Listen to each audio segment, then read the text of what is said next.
आम ओडिया सिनेमा रे अनुभव महांती, वर्षा प्रियदर्शिनी, सिद्धांत महापात्र, रचना बानार्जी, सव्यसाची मिश्र, अर्चिता साहू भली अनेक सुपरहिट जोड़ी रही।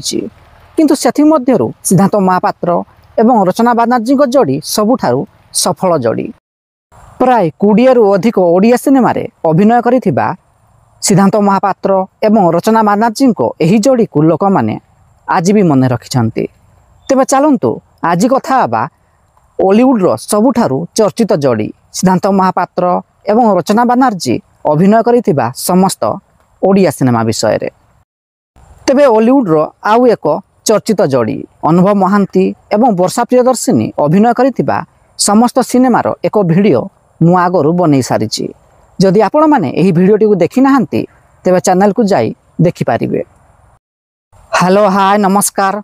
ओडिशार सबु सिने प्रेमी भाई और भौणी माननकु आम ओडिया सिनेमा चैनल को स्वागत करुछि। आज कथा हबा ओडिशार चर्चित जोड़ी सिद्धांत महापात्र एवं रचना बानार्जी अभिनय करिथिबा समस्त ओडिया सिनेमा विषय रे।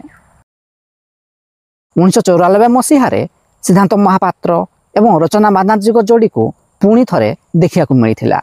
सिनेमार ना रहिथिला भाई हेला भगारी। एही सिनेमा को निर्देशना देइथिले रवि किनांगी, संगीत निर्देशना देइथिले अमरेंद्र महांती। एही सिनेमाटी मध्य सुपरहिट होइथिला। तुमको देखला दिन तो मरि गेली आ कोन मारिबो एबे भी समय अछि वो हम ड्रामा हिरोइन। एहार गोटिए वर्ष परे अर्थात 1995 मसीह सिद्धांत महापात्र एवं रचना बानार्जी जोड़ी को देखिया को मिलिथिला। सिनेमार ना रहिथिला सुभद्रा। एही सिनेमा को निर्देशना देइथिले प्रभाकर, संगीत निर्देशना देइथिले स्वरूप नायक।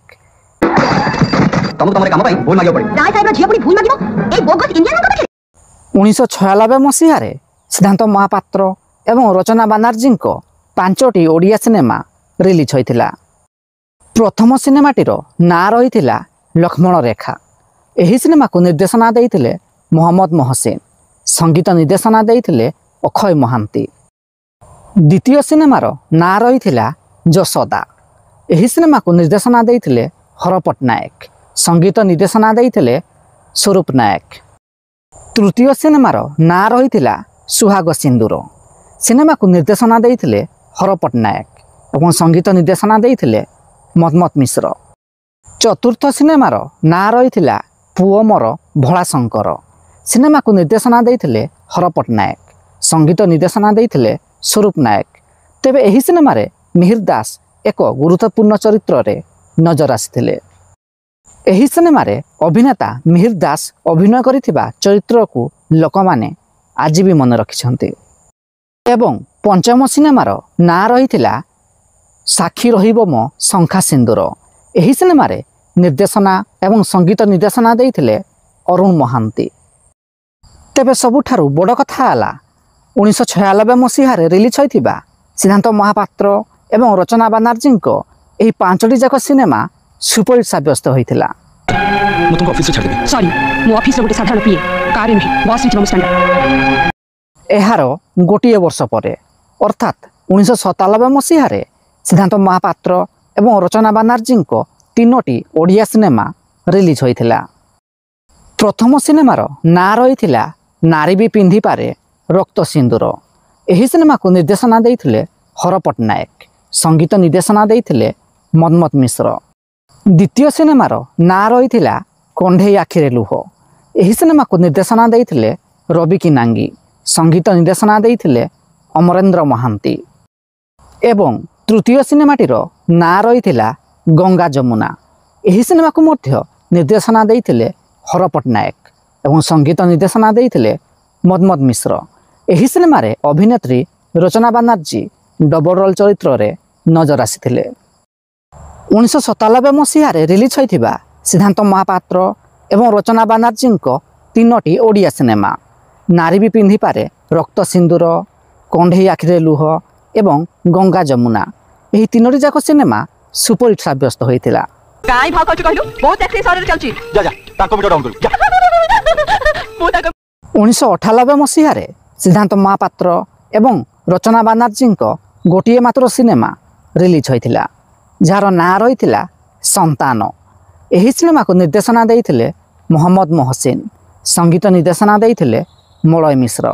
ଏହି ସିନେମାର ମୁଖ୍ୟ ଭୂମିକାରେ ସିଦ୍ଧାନ୍ତ ମହାପାତ୍ର, ରଚନା ବାନାର୍ଜୀଙ୍କୁ ଦେଖିବାକୁ ମିଳିଥିଲା। ଏହି ସିନେମାଟି ସେହି ସମୟରେ ବ୍ଲକବଷ୍ଟର ସାବ୍ୟସ୍ତ ହୋଇଥିଲା।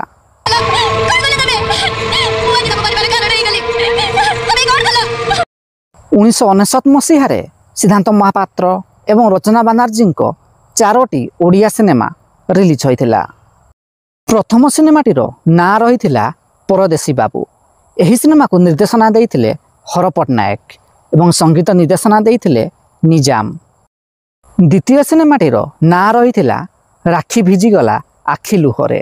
ଏହି ସିନେମାକୁ ନିର୍ଦ୍ଦେଶନା ଦେଇଥିଲେ ସଂଗ୍ରାମ ବିଶ୍ୱାଳ, ସଙ୍ଗୀତ ନିର୍ଦ୍ଦେଶନା ଦେଇଥିଲେ ଅମରେନ୍ଦ୍ର ମହାନ୍ତି। ତୃତୀୟ ସିନେମାଟିର ନାଁ ରହିଥିଲା କଳ୍କି ଅବତାର। ଏହି ସିନେମାକୁ ମଧ୍ୟ ନିର୍ଦ୍ଦେଶନା ଦେଇଥିଲେ ହର ପଟ୍ଟନାୟକ ଏବଂ ସଙ୍ଗୀତ ନିର୍ଦ୍ଦେଶନା ଦେଇଥିଲେ ଶିବୁ ଜେନା। ଏବଂ 4 ନମ୍ବର ସିନେମାଟିର ନାଁ ରହିଥିଲା ସୁନା ହରିଣୀ। ଏହି ସିନେମାକୁ ନିର୍ଦ୍ଦେଶନା ଦେଇଥିଲେ ହିମାଂଶୁ ପରିଜା ଏବଂ ସଙ୍ଗୀତ ନିର୍ଦ୍ଦେଶନା ଦେଇଥିଲେ ମଦମତ ମିଶ୍ର।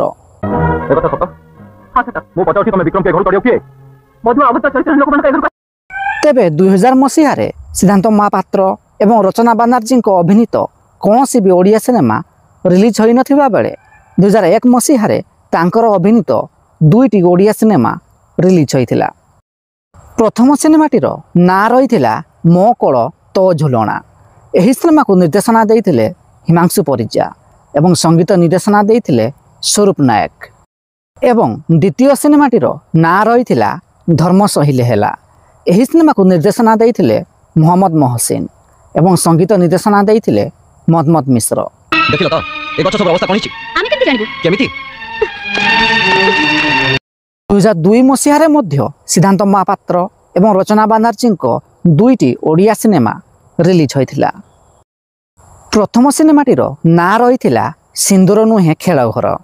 ଏହି ସିନେମାକୁ ନିର୍ଦ୍ଦେଶନା ଦେଇଥିଲେ ରବି କିନାଙ୍ଗି, ସଙ୍ଗୀତ ନିର୍ଦ୍ଦେଶନା ଦେଇଥିଲେ ସ୍ୱରୂପ ନାୟକ। ଏବଂ 2 ନମ୍ବର ସିନେମାଟିର ନାଁ ରହିଥିଲା ସେଇ ଝିଅଟି।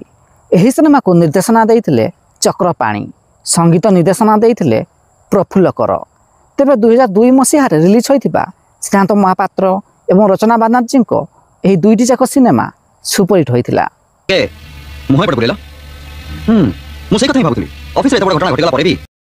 ତେବେ ସବୁଠାରୁ ବଡ଼ କଥା ହେଲା ସିଦ୍ଧାନ୍ତ ମହାପାତ୍ର ଏବଂ ରଚନା ବାନାର୍ଜୀଙ୍କ ଯୋଡ଼ି ହିଟ୍ ହେବା ପଛରେ ନିର୍ଦ୍ଦେଶକ ହର ପଟ୍ଟନାୟକଙ୍କର ମଧ୍ୟ ବହୁତ ହାତ ଅଛି। ରଚନା ବାନାର୍ଜୀ ଏବଂ ସିଦ୍ଧାନ୍ତ ମହାପାତ୍ରଙ୍କ ସୁପରହିଟ୍ ସିନେମା ମଧ୍ୟରୁ 7ଟି ସିନେମାରେ ନିର୍ଦ୍ଦେଶନା ଦେଇଛନ୍ତି ହର ପଟ୍ଟନାୟକ। ତେବେ ସିଦ୍ଧାନ୍ତ ମହାପାତ୍ର ଏବଂ ରଚନା ବାନାର୍ଜୀଙ୍କ ଯୋଡ଼ି ଆପଣଙ୍କୁ କେମିତି ଲାଗେ ଏବଂ ତାଙ୍କ ଅଭିନୀତ କେଉଁ ଓଡ଼ିଆ ସିନେମାଟି ଆପଣଙ୍କର ଫେଭରାଇଟ୍? କମେଣ୍ଟ ବକ୍ସରେ ନିଶ୍ଚିନ୍ତ ଜଣାନ୍ତୁ। ଏବଂ ଅନୁଭବ ମହାନ୍ତି ଏବଂ ବର୍ଷା ପ୍ରିୟଦର୍ଶିନୀଙ୍କ ଅଭିନୀତ ସମସ୍ତ ଓଡ଼ିଆ ସିନେମାର ଏକ ଭିଡ଼ିଓ ମୁଁ ଆଗରୁ ବନେଇ ସାରିଛି। ଯଦି ଆପଣମାନେ ଏହି ଭିଡ଼ିଓଟିକୁ ଦେଖିନାହାନ୍ତି ତେବେ ଚ୍ୟାନେଲକୁ ଯାଇ ଦେଖିପାରିବେ।